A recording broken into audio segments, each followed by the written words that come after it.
Barcelona শহরে মেসির বাড়ি ভিসা মেনশনে হামলা করেছেন পরিবেশ বিষয়ক আন্দোলনকারীরা। স্পেনে থাকাকালীন সময়ে এই ভিসা মেনশনেই থাকতেন মেসি এবং তার পরিবার। পরিবেশবাদীদের দাবি 11 মিলিয়ন ইউরোর সমমূল্যের বাড়িটি পরিবেশ দূষণে সহায়ক। আর্জেন্টাইন মহাতারকা লিওনেল মেসি দীর্ঘদিন ধরে স্পেনের বার্সেলোনায় ছিলেন। ক্লাব ফুটবলে তার বেশিরভাগ বড় বড় অর্জনই এসছে কাতালানদের জার্সিতে। ফলে স্পেন ছিল তার দ্বিতীয় বাড়ি। বার্সার ইভিজায় রয়েছে সেটি। ইভিজা মেনশন নামে সেই বাড়িতে হামলার ঘটনা ঘটেছে। পরিবেশ বিষয়ক আন্দোলনকারীরা মেসির 11 মিলিয়ন ইউরো সমমূল্যের বাড়িটি পরিবেশ দূষণে সহায়ক বলে দাবি তুলেছেন।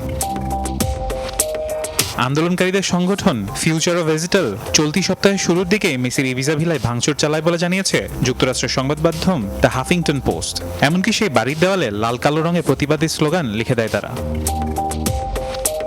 সংগঠনটির 2 সদস্য একটি ব্যানার নিয়ে সেখানে দাঁড়িয়ে স্লোগান দিচ্ছিলেন, যেখানে লেখা ছিল বিশ্বকে বাঁচান, ধনীদের প্রতিরোধ করুন এবং পুলিশ সরিয়ে নিন। তাদের মতে সরকারের নীতিমালা জলবায়ুজনিত সংকট বাড়িয়ে তুলছে। আমরা মেসির অবৈধ ইবিজার বাড়িতে রং মাখিয়েছি। এই বাড়িটি অবৈধ উপায়ে নির্মাণ করা হয়েছে 11 মিলিয়ন ইউরো খরচ করে। বাড়ি নির্মাণের সময়ও 2 থেকে 4 জন মানুষ নিহত হন এবং নির্মাণ সংক্রান্ত কাজের কারণে তাপপ্রবাহ বেড়েছে। পুরো জনসংখ্যার 1% ধনী, যারা কার্বন নিঃসরণের জন্য দায়ী। সরকার এদের সহায়তা করছে। অথচ এই সংকটের জন্য অভিবাসীদের দায় দেওয়া হচ্ছে, যা সহিংস আচরণের মুখে ফেলেছে তাদের। 2022 সালে মেসি সান জোসেফের এই সম্পত্তি কেনেন, যেখানে স্ত্রী অ্যান্তোনেলা রোকুজ্জো এবং 3 সন্তানকে নিয়ে মেসি এখানে থাকতেন। এদিকে স্প্যানিশ বাড়িতে হামলার ঘটনায় এখন পর্যন্ত কোনো প্রতিক্রিয়া জানা যায়নি মেসির কাছ থেকে। ফারহান ইহসান, যমুনা স্পোর্টস।